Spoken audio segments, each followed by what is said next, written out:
So welcome everybody, and I would like to introduce Erica Shelley, and Erica's from Canada, and we're very grateful because it's really early in the morning for her and she's gotten up especially to talk to us tonight about Varroa mite. Now, Erica's been beekeeping for about 13 years, but she's also a scientist.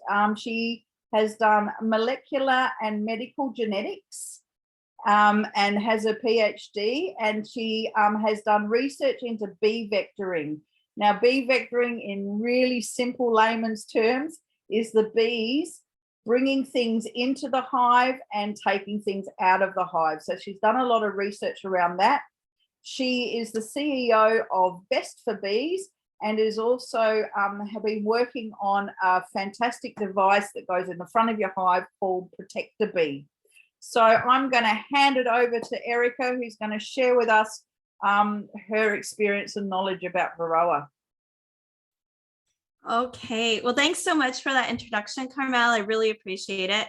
And thanks everybody for coming out and learning a little bit more about Varroa mites and beekeeping in Canada. And I really hope today that I can share some information with you that will be helpful for you as you guys move forward through this, what's going on in Australia. So I'm going to go ahead and share my screen, and we'll make sure we've got that. All right. Okay. All right. And are you seeing my screen there now, Carmel? Yep. Okay, great. I'm just going to make sure we've got the right screen there. I actually don't have the right screen. Hold on. That's what happens when you've opened two of them. All right. That's the one.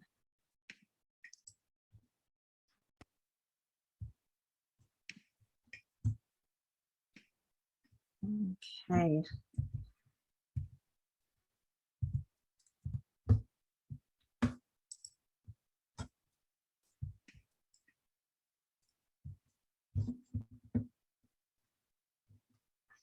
I still don't think I got the right one. Hold on a second. I'm going to restart my program here. Sure. It gets confusing sometimes, doesn't it? Yes, it does. So you got notes in one and a video in the other, is that right? Yeah, so we're going to do that again.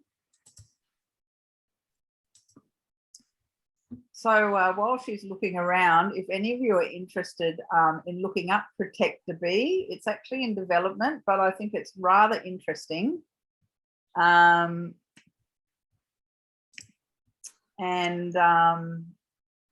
Yeah, it's rather interesting about it goes onto the front of the hive.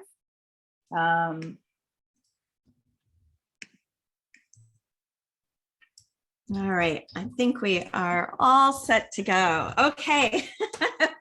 All right, so you'll have to excuse me. I got up at 4 a.m. my time. It is now just after 5 a.m. and I am a person who does not go to bed early. So I'm on a little bit of sleep here, which is just fine because I can always go back to sleep because it's still early when I finish up here. So yeah. Anyways, my name is Erica Shelley. As Carmel said, I'm the PhD, not PhD, I'm a CEO and founder of Best for Bees. And this has been my company for 10 years. We do research related to the health of honeybees and bumblebees, working with all sorts of companies, farmers, seed producers, and individuals to promote health for honeybees and for bumblebees. The last couple of years, we've been super focused on improving the health of honeybees using this bee vectoring system. And for us, improving the health of honeybees means getting rid of Varroa mites, because that's our biggest issue here in Canada. So we spend a lot of time looking at Varroa mites. We spend a lot of time finding treatments for Varroa mites, doing experiments with different types of treatments with Varroa mites. And so you know, that's sort of what we do all the time. And about 5 months ago, I think I came in and I was a guest with Hive Buddy to talk about the launch of our device, the ProtectaBEE, which goes, as Carmel mentioned, it goes on the front of a beehive, and it protects the bees against, you know, wasps and hornets and yellow jackets, mice, all sorts of things, but it also can be used as a system for bees to carry powders into the hives. And so that's the part that we've actually been doing a lot of research with. And when we talked 5 months ago, I didn't talk at all about Varroa mites because it was not relevant to Australian beekeepers whatsoever. And it was interesting to have to change my talk from the talk that we do with everybody else about that. So I'm not here to talk about the ProtectaBEE today, though. I just actually want to talk a little bit about Varroa mites and monitoring Varroa mites and sort of what it means here in Canada in terms of what we do, and then really sharing as much information with all of you so that, you know, you can see that even if Varroa mites become an issue in Australia, it's not the end of beekeeping. It's just a little bit more vigilant beekeeping. So, you know, you don't get to sit back and relax maybe as much as you did before with your beekeeping. So you get to be like the rest of us. So just a little bit about who we are. So my company, we have 4 full-time employees that do research for honeybees, along with other people that are involved in the business side of things. And I was looking up when I did my last talk, and it turns out that Sydney is the furthest major city from where I live here, just outside of Toronto, Ontario, Canada. So we are about as far away from each other as you can get. And so, you know, sometimes the things I'm talking about may or may not be relevant to you in the sense that it gets really, really cold here. And our beekeeping season is about 5 months in total. So it's actually a pretty short beekeeping season. And it means that we have to be, you know, very busy during part of the year. And then the other part of the year, we just sit there and like bite our fingernails, hoping that our bees have made it through winter. That's beekeeping in Canada. And I do appreciate that I do get that big break every year. And then when I'm in the middle of the thick of it right now, I can think about, oh yes, I'm going to get this nice long 6 months of relaxing where we're not into the beehives every day. So as I mentioned, we're really working to improve honeybee health. We developed the system that allows us to easily add supplements or treatments to a beehive without going into the hive. And this is really nice for our hobby beekeepers who may be a little bit more nervous to go into their hives. And we also basically have email reminders and text reminders to tell you when to do the things you need to do to keep your hive healthy. And as mentioned, because Varroa mites are such a big issue here, that's mostly what we've been focused on in terms of those treatments. And also for American foul roots. We don't have huge issues with American foul root anymore here, but it's still definitely around, and so we also are working to develop treatments to deal with American foul brood using our bee vectoring system.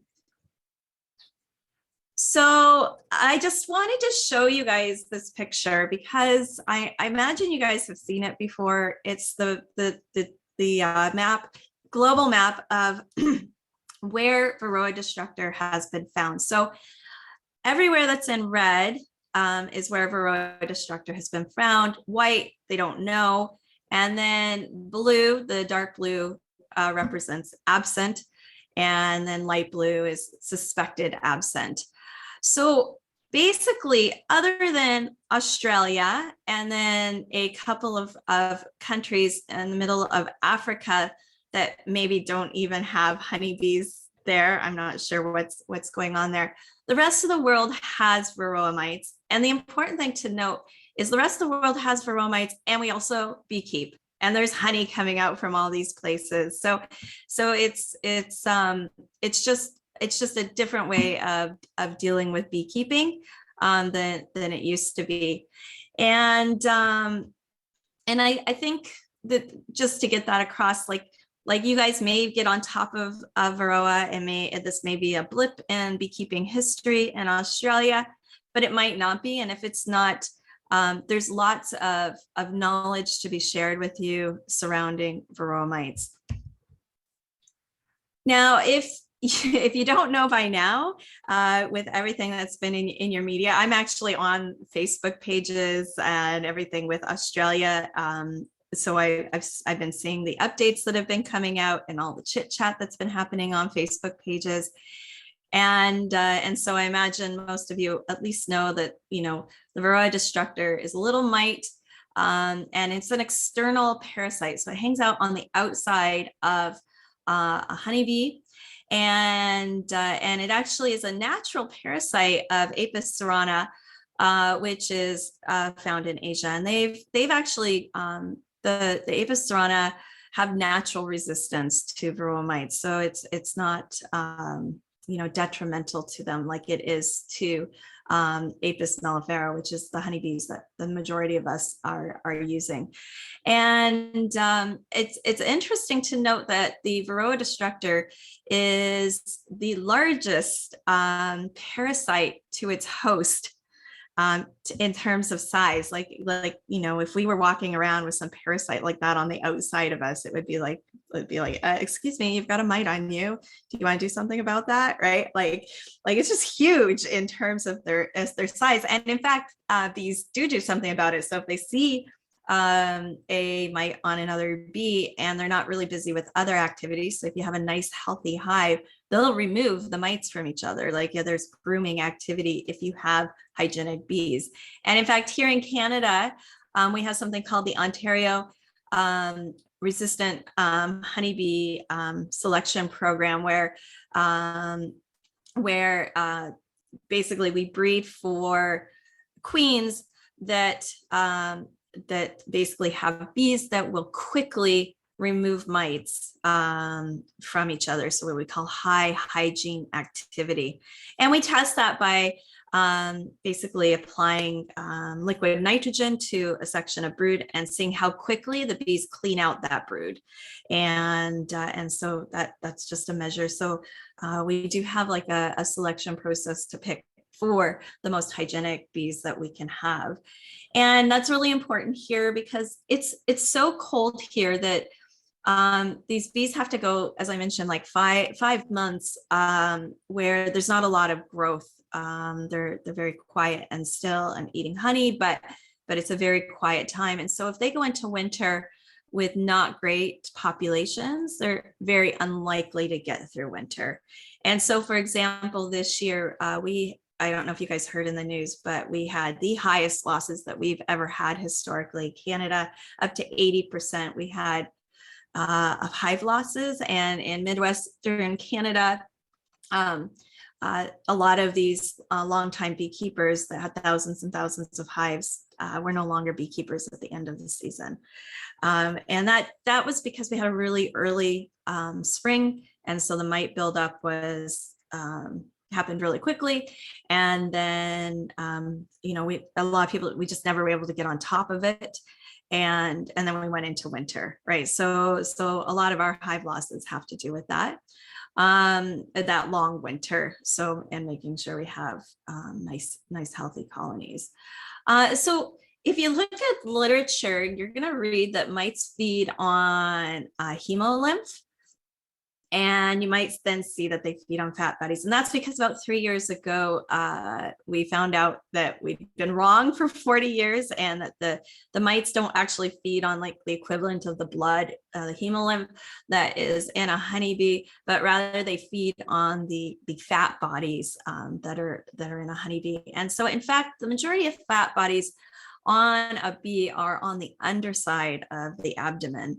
And so if you see mites on the outside, on the back side of it, there's definitely a lot of mites going on because the majority of mites are under the brood that's capped. So 50 to 80% of the mites are under the brood that's capped. But the other that's out there, and we'll talk about the different life phases, but the phoretic mites, they're going to be usually on the underside, the abdomen, between the abdominal plates of the honeybee. And so that's what where you're going to find them. And the last point I have on there says, and I'm just seeing it now, bees reproduce and brood. That's not what I meant to say. I meant to say mites reproduce and brood. So the mites are being carried around during the what we call the phoretic phase of the bees. And so that's where the bees have the mites on the outside of them and they're moving around. And so mites can enter a hive by having robber bees come in that have mites on them, or they can be transferred to them as the bees are visiting similar flowers, right? But they're not like going to be waiting in the flower. It requires contact to contact usually between the bees for those mites to be transferred. And so the mite that you see, just like pretty much anything in the insect world that's doing all the work, is going to be a female. She's nice, she's big, and you may or may not be able to see her with your eye, your naked eye if you were to look. But you might need glasses or a magnifying glass, but she's quite big. And so the mites, when they're living on the bees, when they're basically, catching a ride, that's the phoretic part of a mite life cycle. And then the reproductive part of the mite life cycle is interesting. And, as much as we hate Varroa mites, most of you are here because you probably love insects and the biology and everything that goes along with insects, as I do. And so I find it really interesting in that what happens is the mite, she can sense when a larvae is really close to being capped. And at that point, she's going to drop off of the honeybee and into the cell, and she's going to go to the bottom of the cell under where the food is that the larvae is feeding on. So she's hiding there. So that means that the bees can't see her and clean her out, because they would clean her out. They'd be like, oh, that's not supposed to be there. So she hides. And then after it's capped, that larvae is eating that food and actually releases her. And then she lays her first egg, which is a boy. So she lays a boy first. And then she starts laying her female eggs, and she lays one every 25 to 30 hours. So that means in a single cell, if there's an active mama mite, what we call a foundress, that she can actually have multiple mites come from her, and usually like six will tend to be what it is, but they prefer drone larvae over worker larvae, and that's just simply because drones have 3 extra days that they're capped, and so that allows for extra feeding and strengthening of the Varroa mite. Now, the issue with the Varroa mite being in the larvae and feeding on it is that it is transferring all sorts of diseases. So it's kind of like, I don't know if you guys have ticks in Australia. Do you guys have ticks in Australia? Yeah. So here, ticks transfer Lyme disease, for example. Like they can transfer different types of diseases because they bite one host and then another host. Anyways, the mites a bit like malaria and mosquitoes, kind of. Yes. So similar idea, right? That they can transmit these diseases, and there's actually the potential for lots of diseases to be transmitted. But the two biggest issues that we find for Varroa mites is deformed wing virus and acute bee paralysis virus. And I've actually seen both of these in my hives, unfortunately. Deformed wing virus, you can see right here. You'll see bees with all sorts of development of the wings in deformed wing virus, but as you can see, if they get deformed wing virus, they're not flying, right? They're not going anywhere. So you've now cut off that. Acute bee paralysis virus actually looks similar to pesticide poisoning. So sometimes you'll see them out front and they don't look like they're doing very well. And so that's another issue that you have to deal with when you have this going throughout your hive. But it also, just in general, when they're feeding on the bees, they're puncturing them while they're in development, and so they're weakened bees, and they're more susceptible to other environmental risks as well. You know, if it's pesticides, if it's pollution, if it's other diseases, you know, then they're just more susceptible, right? It just weakens the overall colony. It doesn't kill the adult bees, but they do tend to have a shorter lifespan. And then the other thing is that when the mites are there,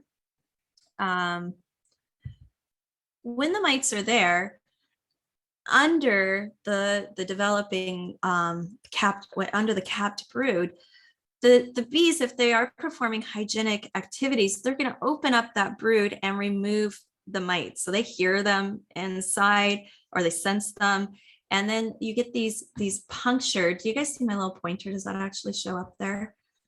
No, so I don't think I have it on. Anyways, where the two arrows are, that's where the bees have eaten away. And then they're actually removing the mites. And then obviously, if they've opened it before the bee has gone through its development, then that's not going to be a bee. So that's another reason that you'll see a decrease in your overall bee count due to mites. So in this picture, we actually have a bee with the deformed wing virus. We can see some punctured cells. So that means the bees are doing some hygiene activity, but there's something for them to be digging for in there. And so that those mites are being removed. If you actually see mites on your bees, and I'm going to tell you that we have Varroa mites here, and for the first, I want to say 3 years that I was beekeeping, I never actually saw a mite on a bee. Okay, so we have Varroa mites here. I didn't even know what a mite looked like because in my early days I was not monitoring the same way, and so like I hadn't seen it on a bee for the first few years. So if you see bee mites on the outside of your bee, as I mentioned, they're usually on the underside. So if you're actually seeing bees on the outside of your I say on the outside, on the top side, the dorsal side of your bee, you're going to have a lot of mites. So if you actually get to the point where you actually physically could see mites, then you've got a big problem. So that's not a really good way to monitor for mites, is be like, oh, I've been in my hive and I didn't see any mites. And I'm like, yeah, well, we didn't see mites for years. Unless you're, got a really big mite problem, you're not going to see the mites just by looking at them. So as a beekeeper that does deal with Varroa mites, and when I say we deal with Varroa mites, I mean that like every day our life is studying Varroa mites, testing treatments for Varroa mites, doing monitoring of Varroa mites. So we're not even just hobby beekeepers. Like, this is literally our job, is doing mites.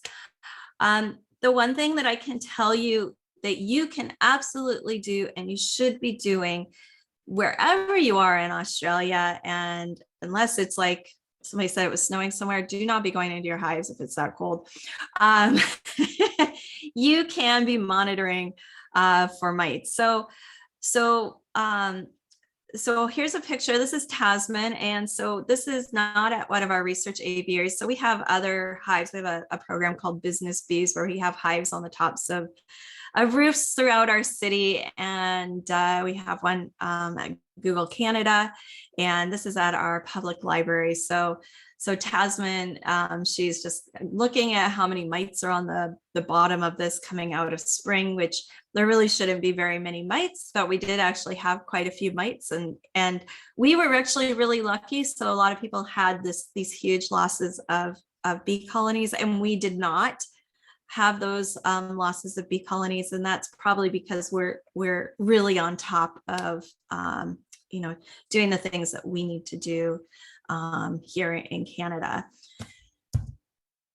So I'm gonna just talk a little bit about monitoring for mites, and I'm going to talk about the alcohol wash.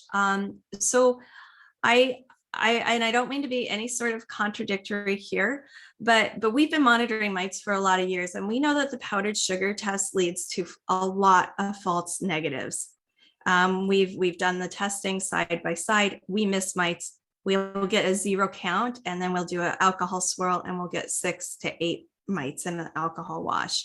So today I'm just going to talk a little bit about the alcohol wash. If I was somewhere where I was trying to get rid of mites and made sure they were never there, I would be okay with losing 300 bees instead of losing all, like having to deal with all this vigilance and possibly losing your colonies at a later date. A regular hive is anywhere from 30,000 to 60,000 bees. So 300 does not represent like a huge proportion of bees. And I know a lot of us go into beekeeping because we love our bees, we love animals. I'm vegetarian, like I, do not want to kill any bees when I do my beekeeping. We are best for bees. We're very, very gentle, but we do kill the 300 bees for our monitoring. And so, so I'm going to just, I've got a step-by-step here, and maybe Carmel, you can actually put this as a page or something that people can access, because there's actually a lot to the alcohol wash that people miss that make it also not accurate. So a few of these things are very important. Yes, Carmel? I'm just wondering, Erica, can you expand your screen a bit, because it's quite small on our screen? So you just said that sooner. Yes. Can I expand it? How would I expand it? If you actually drag it, you can drag make it it from bigger the yourself. corner. Yeah. There we go. You've been looking at it small the whole time? That's better. It's been okay, but this is better. Great. Awesome. Okay. Thank you. You're welcome. I just actually maximized the screen on my own screen. So, and I'm working 2 screens, so I didn't know. Sorry. Yes. Okay. The very most important thing when you do an alcohol wash is that you don't wash your queen, right? Because that's not a good thing to do, right? You take the queen out, things are not going to go well for your hive. So we say pick a frame without the queen. So in the ideal situation, you would find your queen, you'd put that frame off to the side, or you would move her, and then you would take a frame that did not have the queen. It's very, very, very, very important that you take a frame that has open brood. And when I say open brood, that means that you can see the larvae inside the cells, and that there's quite a bit on it. And that's because the mites, as I mentioned, are they're coming out. If you remember from that picture, that the bee that's just come out, the newborn bee, she's coming out with all the mites on her, and then that's in their phoretic life. So your bees that are foragers, or maybe over the top of capped brood, they are the least likely to have mites on them. So it's very important that you actually do a mite count from a frame with open brood. And a lot of people miss that step. And so that is a very, very important step in doing any sort of wash. Even if you are doing the powdered sugar, just make sure you're doing it from that. We do a snap shake of the frame into a larger collection container. And if you're new to beekeeping and maybe, or this kind of thing, a snap shake is just a, right? Like it's like a karate chop where you have the frame and you just shake it. And believe it or not, the bees actually don't get that upset. They're like, whoa, what'd you do to me, right? They're not, and they just go into the container that you have. So we have a large collection container. For us, it's just like a little plastic wash basin. I have a video I'll show you in a second. And then we wait about 30 seconds and we let the older bees fly away. So they're not going to have the mites on them, most likely. And so we let them fly away, and we want them to continue doing awesome foraging activities. And so we let them fly away. And then we kind of jostle around whatever we have, and we check again for the queen, just to make sure she's not there, right? If you're feeling really confident, you know, your queen was somewhere else, that's fine. But yeah, you want to shake that away. You're going to then take your container and you're going to tap the bees into the corner. And then you're going to pour the bees into your container up to 300 bees, which is about a half cup. So for us, whatever container we're using, we now use like a commercial container, which I'm going to show you. But when we used to use just jars, we would measure out a half cup of water, and then we would just mark it on the edge with a marker, and then we knew that's the mark we were filling up to. And then you're going to add a liquid to the bees. So we call this an alcohol wash. So we use isopropyl alcohol because we work in the lab, and that's what we have, and we use that, and we dilute that for us to about 70% is what we do. But you can use rubbing alcohol. I don't know if you guys have access to winter windshield wiper fluid, but that's pretty much the big thing that's used here because it has alcohol in it. So people will use that.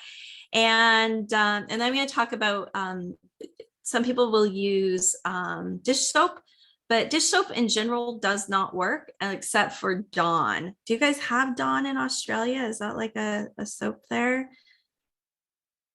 You can get it from Costco. Oh, you can get it from Costco. Okay, so there you go. So, of course, yeah. And I don't know what's special about Dawn, if there's like an equivalent to it, but they've done, people have done it with lots of different kinds, and they don't tend to work, but Dawn does. So for us, we recommend alcohol if you can get it, or that windshield winter wiping fluid, but you can also use the Dawn. And then once you have it all together, you're going to swirl. So you're not going to shake, right? It's a swirl. And that swirl really just agitates the mites so that they actually will fall off the bees. The mites are actually really, really good at sticking to the bees.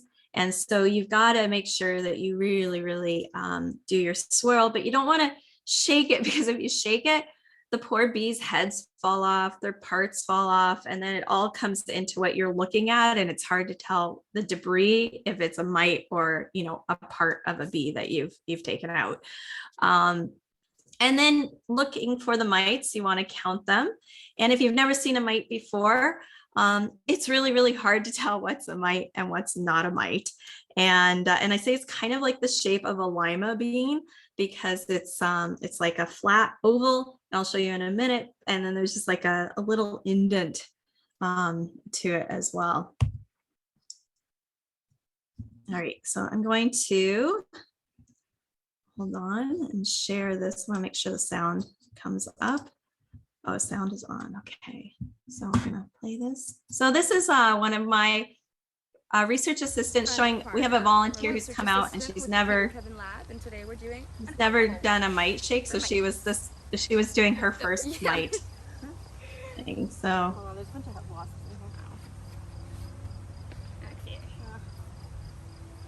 So we made sure there's no queen. Nice and high. What was that? Is your volume up nice and high? Oh, you know what? Let's see. It's now, yeah, I'm going to just turn off my video. Oh, no, if I stop my video, that's probably not going to work for that. Are you guys seeing that?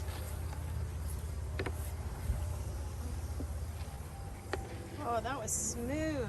Yeah, you think I'm a pro or something? Are you a beekeeper? I know, am I?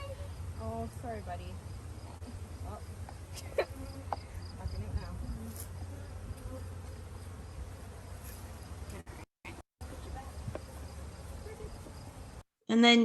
And there, so in that, were you guys able to see that video okay? It's a bit choppy. It's a little bit glitchy. Could be just internet loading issues. Could Yeah, you it was. It got, you post the link in the chat? Can you put the link into Hive Buddy at some point, perhaps? yeah. So well, and this is what I was actually showing in this one. So this is not. We had a new beekeeper. She was trying it for the first time. So we did I wanted you guys to see that snap. But we didn't actually they didn't allow all the adult bees to fly away. So you wanted to give that a little bit extra time. And so that didn't happen. So it's, you want to, it worked fine. It worked okay, but it's better to let them fly. And then when she put them in there, that had a little marking on there. And the other thing she didn't do, and that one is she didn't tap it down to kind of keep the bees so that you actually knew you had 300. In that situation, we actually add a little bit of alcohol below so that we can get them to stop moving before we add more alcohol in. And that's just with that system, which you guys, I don't know if you're even going to have access to that, but oops, what are you doing? There we go. Oh, don't need to watch it again. Next. So we use this commercial product called Varroa Easy Check, and we really like this one because the little part in the middle actually spins as you do the alcohol in it, and so it's a better swish effect that we find than our other ones that we've used in the past. So it's more expensive than anything else, but we really like it. It also tends to leave like a smaller debris field underneath as well, and it allows you to measure out the bees as well. So this is the one that we like. And so I imagine as time goes on, you guys will have more of these products available in Australia for monitoring mites. But if you have a local bee store and you tell them you like a certain one, oftentimes they'll bring that product in. So I'm just sharing the one that we prefer. We've used a lot over the years. This is the one we like. And then on the bottom here, you can see those little specks that are there. And each one of those little round ovals represents a mite. So this is not a great mite count. If you saw this many mites, you definitely have a mite issue, and you're going to want to, in our case, we would treat. If it was the middle of summer, we have supers on here. We only have one product that we can use in the middle of summer. It's called Formic Pro. And so like if it's in the middle of summer, that's our only option. If it's fall, we'll tend to use oxalic acid, and we use a vaporizer for treating, and that only gets mites though that are not under the brood. So you have to usually when we do our oxalic acid vapor, that's when we have no brood left, and I don't know if that even happens where you guys are, but we have a period in the fall where there's no brood. There is a sponge method with oxalic acid as well. That you can put it on a sponge and leave it in there for a longer time, and it works. But each one, when I talk about each of these methods today that we're doing in Canada, there's a whole process to have things approved in your country to be used with agriculture. So it's not like you can go and find it, or that I could even recommend it to you. So I'm just telling you what we do. And sorry, just to interject quickly, for those of us here in Victoria, though you probably can order them online, I would like to say I was talking to the Basin Backyard today, and he has just ordered, was it 100 or 1,000 of these? Anyway, they're ordered and they're coming and they're on their way. So that's the Basin Backyard will be these are, because I had a look, and in my short research, I'm like, we don't sell these. So And someone did on Hive Buddy make your own from pieces with from the reject shop. So they had a jar and a pencil. Yeah. So yeah, so I do have one here. So if you don't have access, this is a way to do it. I don't think it's the best. So we would usually use, I don't even know if you guys use the same measurements, but we would use number 8 hardware cloth. Is that something that you guys even know what that is? It's like metal mesh, and it's number 8 refers to the size that it goes through. Anyways, someone will have to translate that at some point. I don't know what it would be in Australian, but what you do is you can take like a solo cup, which is just like a plastic cup. You go to your local convenience or variety store like 7-Eleven, and you get a cup that has a lid on it, and then you cut off the bottom of it, and then you can put a mesh through it. And then this is Randy Oliver. He has a whole video on it. And tool like dressmaking tools. Oh, dressmaking tools. Okay. Tool, TULLE, tool. It's like, oh yes. Oh yeah. Yeah. I don't know. That might be too fine. There are different it's actually grades. fairly. What was that? There are different grades. Oh, okay. So yeah, that might be worth looking what the equivalent to number 8 hardware cloth would be. And then you would put it into another cup that's not cut on the bottom, and you just add your fabric in there. And it's a little homemade way that you can do it. I've never done this. I'm only sharing it with you because when I talked to Carmel, I was like, do you guys even have access to containers where you can do this? And you can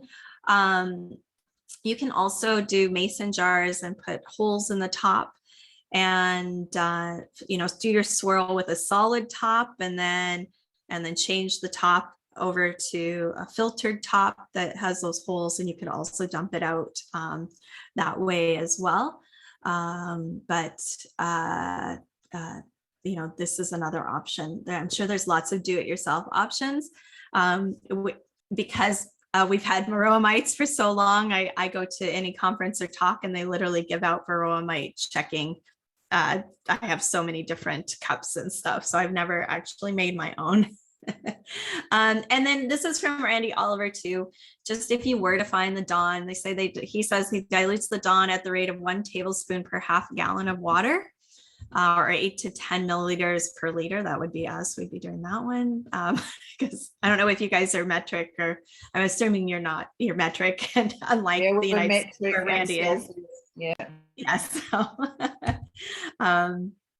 Anyway, so the mite wash is the number 1 way, and you can also do that if you are absolutely refusing to do the alcohol wash and you want to do the powdered sugar.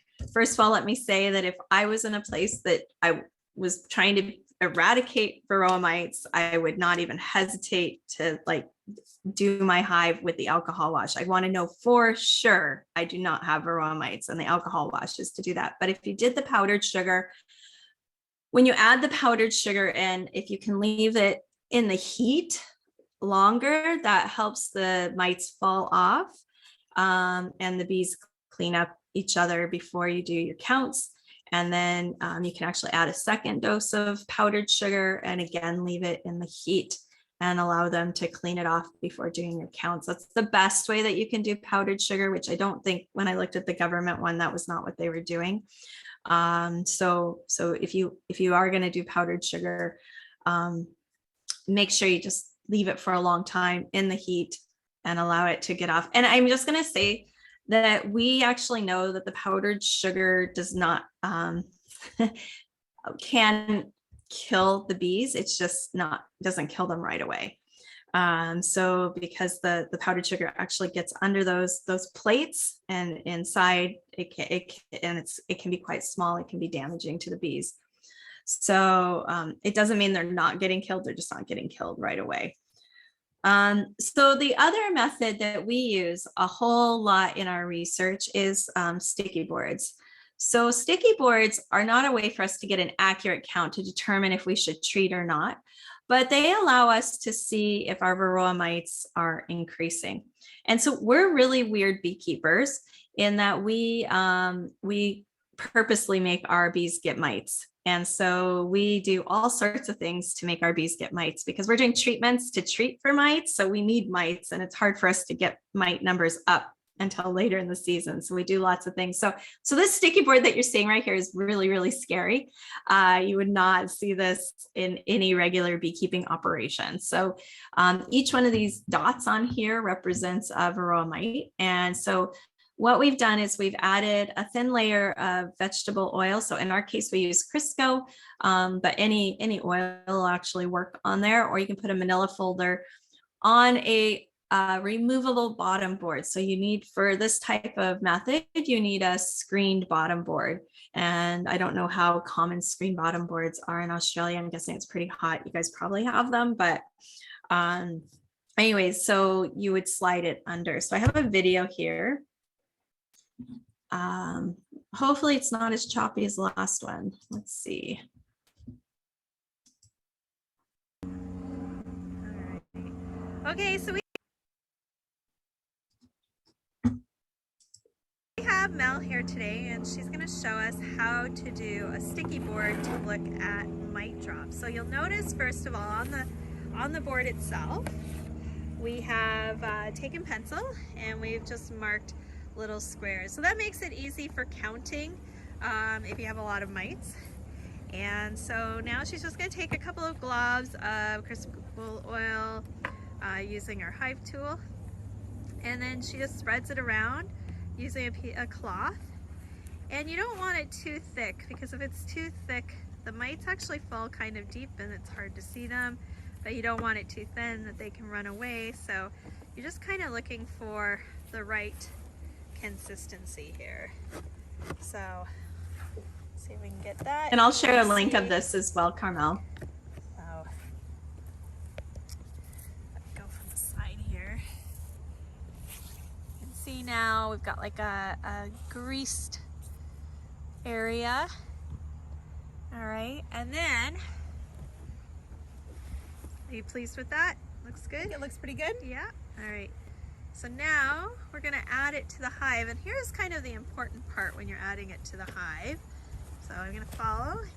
Yeah, right? Yep. All right. So Mel's going to show us when she puts it in. If it's tight, it'll you can show if you don't push it down what happens. So if you don't push it down, you can kind of see the grease gets caught up on the edge. So we want to push it down as we push it in. And you'll want to push it down when you push it in, and then when you pull it out, it's really important to push it down as well, or else you'll just bring all the mites off. Usually we do 72-hour mite count. If you have a lot of mites, you could do less, but the most accurate is 72 hours. And one of the things that's super important is to note is that this is not accurate. So if, oops, all right. Okay, so we have Mel. All right, so with the sticky board method, did that video come through with you guys okay? Were you guys able to see that one? Still a bit patchy. Still a little bit patchy. Okay, so Yeah. the take-home message really is that if you have a screen bottom board, you can pull it out. Some people will use a manila folder and open it up and add grease to it. We just put it directly onto the plastic that's on the bottom that comes with our hives. And we just do a thin layer of grease on it. And then usually we wait 72 hours before looking, but it depends on how busy your bees are, how much the debris filled is. So 24 hours is kind of the recommended time that you can look. So you look at 24 hours and you'll look and see if you can see any mites. And so we have here a picture of a finger, a very dirty fingernail. But if you look at the mite, that's the size of the mite. So if you look at your finger and you look at your fingernail, that's the size that you're looking for. Like that's, and that's, I think, really important for people to see what that size is. Like it's quite tiny. And sometimes, like on the bottom lower left, if you look at your mite boards, you might see the little legs of the varroa mites, or more often than not, you actually see the top, and it just looks like a circle with their little heads. So on the bottom, far bottom right, you can see the circle with the little head coming out. Sometimes it just looks like a shell, and you can see all the other debris around here, and you can see how it can be confusing to see which is a varroa mite and which is not if you're not used to looking at it. For me, I could see a varroa mite at this point from so far away and be like, oh yeah, there's 10 varroa mites, because that's what I look at. But if you've not been looking at them, it can be a little bit difficult to see. And so we take magnifying glasses for people who, aren't so sure. So they'll use magnifying glasses. We also take pictures with our cameras. Our cameras these days have really high resolution. And then we take a picture, and then when we get onto a bigger screen or even look, then we'll like expand and look in. So that's like a nice way to do it. And then because we're doing research, we always take pictures of everything, but it's good anyways, just for your beekeeping maintenance, your journaling for beekeeping, that or your records, that you actually are taking pictures when you're doing all of this. So we want to do that. I'm just aware of the time, Erica. How are we going? I have just we've got several questions. Awesome. Almost there. Great. Yes. So, all right. So I'm not talking today about mite treatments that you can do because they're not approved for you yet. I've mentioned a couple that we do. Natural treatments, some people use drone frames or half medium frames, which the bees will then draw out drone comb below. And then what they do is they either freeze those frames, they power wash those frames, or just scrape them because the mites prefer the drone comb. That does not actually treat mites, it just reduces them. And this is actually what we use to breed our mites. So we allow our drones to stay. We actually put drone frames in, which if you're not familiar with what a drone frame is, it's basically a frame with bigger cells that the queen recognizes that she just will lay boy eggs in. And the problem is unless you are the most vigilant beekeeper and you're going to catch those before those drones come out, if you forget, you have just made yourself a little breeding ground for varroa mites. So we do not recommend that anybody use this method for treating mites, because it often has the opposite effect of what people wanted to have, in that they have way more mites in their apiary. And you get one hive with a lot of mites, the bees just visit each other, right? There's drift, and then you get mites in all your other hives.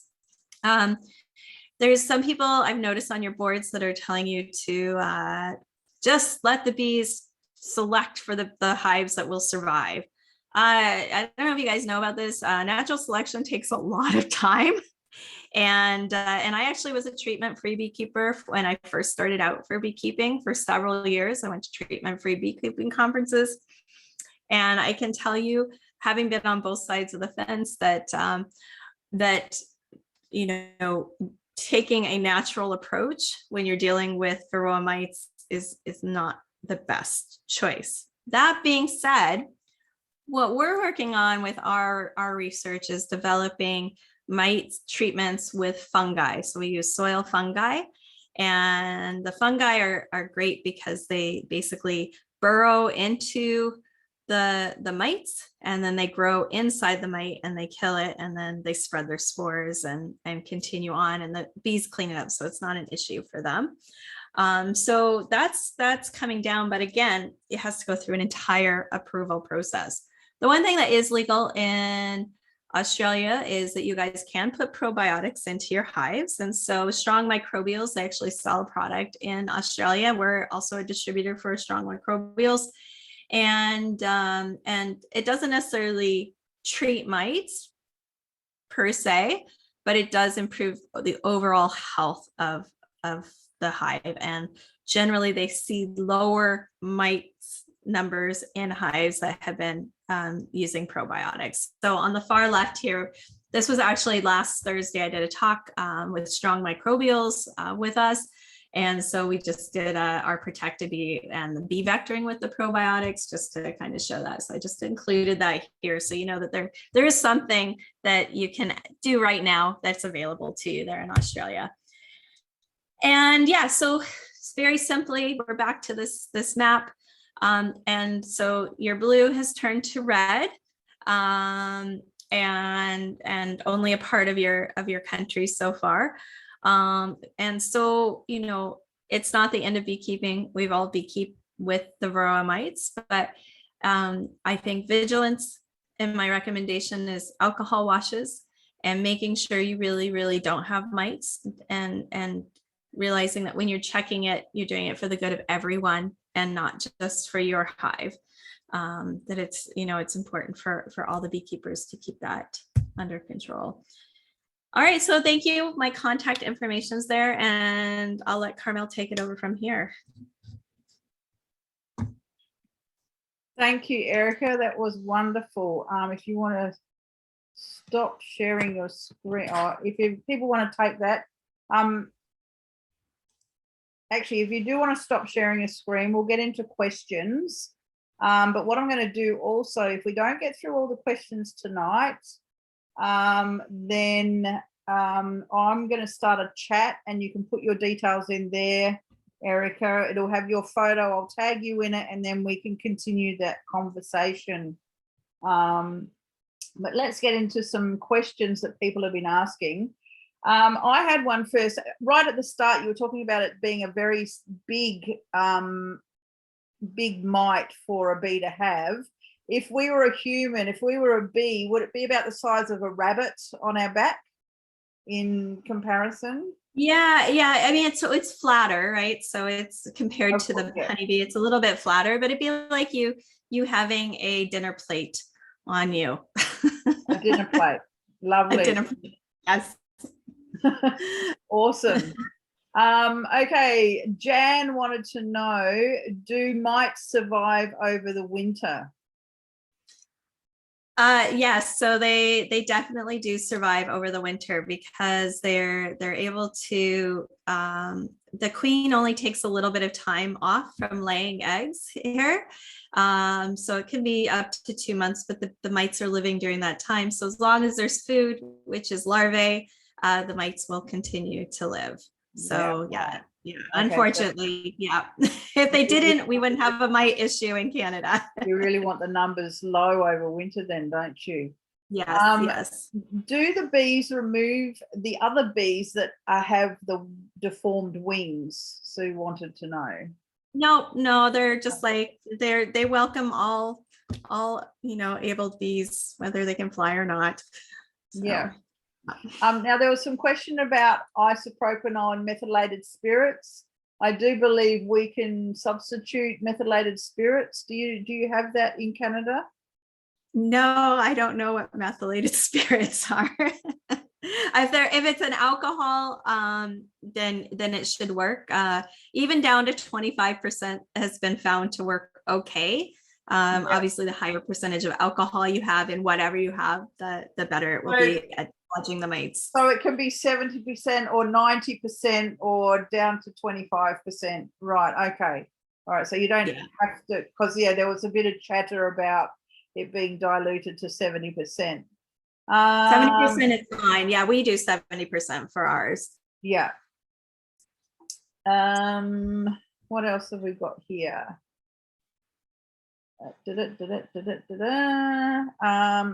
Tina's got her hand raised. Tina, do you want to ask your question while I look through the chat?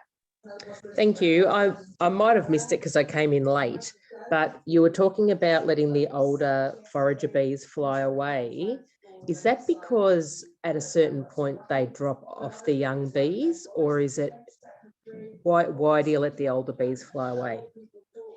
Well, so the bees that are going to have the mites on them are going to be the youngest bees because they've just come out. And so the way that the bee life cycle goes is a bee is born, and then a bee becomes a nurse bee. And then only as it ages does it become a forager. You probably know that part. But basically, because they're nurse bees, they're basically over all of the open brood, which is the target for the mites.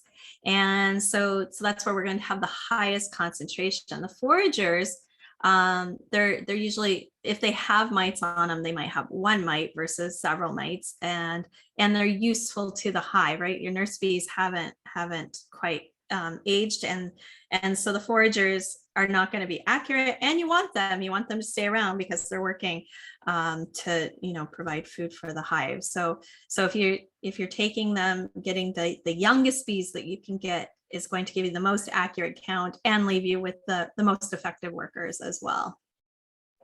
Okay, thank you. You're welcome. Now, also, Erica, you mentioned that if you've got robber bees, then the mites can be spread, and from flower, like bees visiting flowers.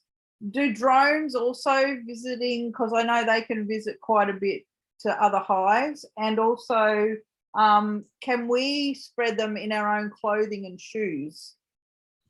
I would say that drones are probably the least likely way that they get spreaded, because the drones tend to go out to drone congregation areas for mating, and then they come back. And they, you know, they would maybe go into the wrong hive for drift purposes, but they're probably a little bit less likely than, say, robbers, which are going to be the worker bees. And no, you do not need to be worrying, but they're so hard to get off bees, and even to get, they're not sticking to you and then going to another hive. So you don't have to worry about you carrying it around. Yeah. Now there was a bit of chatter about Crisco. So yes, Crisco would be our equivalent of Kofa, or we can also use Vaseline here in Australia. Yeah, you can use any, people use there's like fly spray. I don't even know, but that you can like spray to catch flies. I don't know what that is, but I've seen that. Just anything that it can drop down into, you can use. Yeah, and Vaseline is fine too. Any recommendations on what to consider for treatment in a subtropical climate, since we don't have much brood drop? So, you know, anywhere from upper New South Wales up to the top end of Australia, they have wet and dry. They don't have a winter as such. So, you know, what might that look for them? What might that routine look like? Yeah. So the treatment, obviously, and I'm going to qualify this, it has to be approved by the government, and so in that situation, when you're dealing with subtropical climates, the most common treatments used are Apivar and Apistan, which are medical treatments that are used that you don't use when you have honey supers on. So there's probably a time where there's less flow and more flow even in areas like that. So you would do it during your less flow. It's 42 days when you use those applications. So no supers that you would be taking honey from for 42 days. For other, you could do a brood break and put the queen in a cage and force the brood to hatch out if there was no flow on. Yeah, you could do something like that. We don't do anything like that. I don't know if people do that. There's also hop guard and thymol based products that can be used as well. Hop guard is like from hops, which is like a natural treatment. We've actually had some good results with our ProtectaBEE with hops guard. So it's like a more natural treatment that can be used and used mid-season. But here it's not approved for when supers are on again. So again, your government will say what's allowed and what's not allowed. Yeah. For example, we can't use oxalic acid when we have supers on, but in the States they can. So it just depends on where you are, what's allowed. And so there's different things that are used in different countries. And because we're developing products, we understand the timing on anything to be approved takes quite a bit of time. So I don't know how it will work out in Australia in terms of if Varroa mite becomes endemic, like how they'll be doing treatments. So I don't want to say too much because I just don't even know what's going to be allowed or available there. Yeah. Well, I mean, they've had this contingency plan in place for about 10 years, so I'm sure they've already got some sort of, follow through plan. And if it and needs to be I did look revealed, it up. then it will be. Yeah, I looked it up to see if I could see what's like going to be approved, and yeah, there wasn't anything that I could find on the internet. So Yeah. Bron Woods would like to know, what was the brand of the microbials that you spoke of? Oh, strong microbials. And there is an Australian distributor, I don't know who they are, that sells strong microbials. Yeah, so it's something that you can use throughout the season. You can use it once a month, and you can have supers on. It's, they're basically bacteria and stuff that you'd find in yogurt and that kind of thing too. So that's, probiotics for the bees. Yeah, they're probiotics for the bees. They're good for them. Yeah, wonderful. Bianca would like to know, are there any recommendations on what to consider? Oh, I did that one. Sue said, with 80% hive loss over winter, was there any research to determine why there was 20% that survived? So of course, at this point, there's no research because that was just 3 months ago that we actually, opened up our bees and found out what those numbers were. We know the numbers went up because there's now a new strain of deformed wing virus that's a lot more contagious. Anyways, it spreads more rapidly. It's like, living in COVID world where there's all these different variants, right? So now there's this new variant of deformed wing virus. But the ones that seem to have survived, and this is all anecdotally, are ones where people were treating quite early for mites and then a little bit more regularly for mites. And then maybe weren't next to fields with pesticides. There seems to be a compounded effect of being near pesticides on top of the Varroa mites this year as well, right? It's like everything becomes worse, right? When you have Varroa mites, like the effects of other things tend to become worse because your bees are weaker. So if your bees are near a farm field that maybe is spreading pesticides, they might be more susceptible. Yeah. Okay.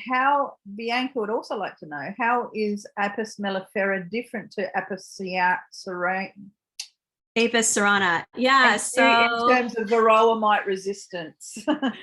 So I'm going to say, Bianca, first of all, I know a lot of things, but as we start moving into like the variations between the two bees, I think the differences are small in the sense that one's like definitely a warmer climate. The other one has evolved more with a little bit cooler climate, so they tend to store more honey.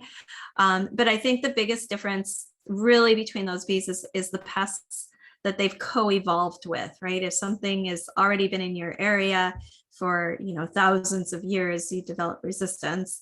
And so things that mellifera is not susceptible to, cerana maybe, and vice versa.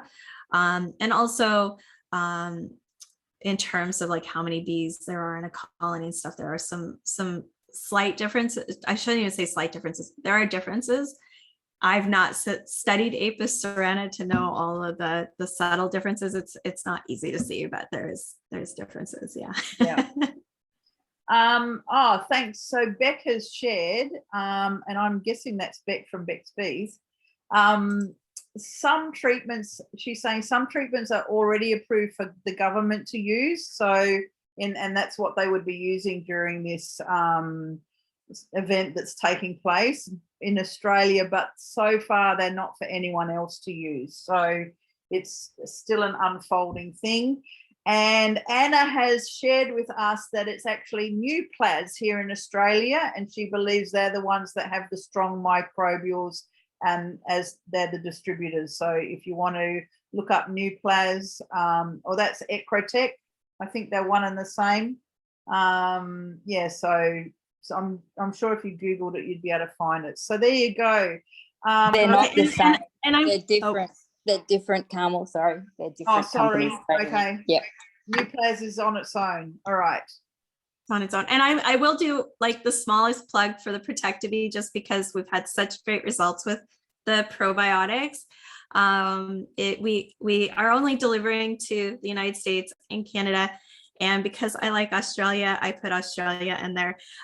So if you do go to if you do the probiotics and you want to, you can just spread it over the brood chamber as well.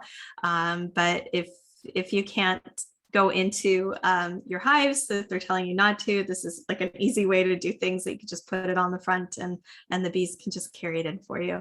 So that's the only plug I will do for my product. That's it. Fantastic. Yeah, I can't wait for mine to arrive. All right, Erica, we're going to leave it there. Thank you so much for tonight. We really appreciate you getting up early, and it was been a fantastic talk. As I said, we will continue this conversation in Hive Buddy. So I will start a chat. I'll tag you in it. I'll put your photo. And so if anyone else wants to, has any further questions or wants to double check anything with Erica, she'll be there in Hive Buddy to support us all with our Varroa journey. So thanks once again. All right.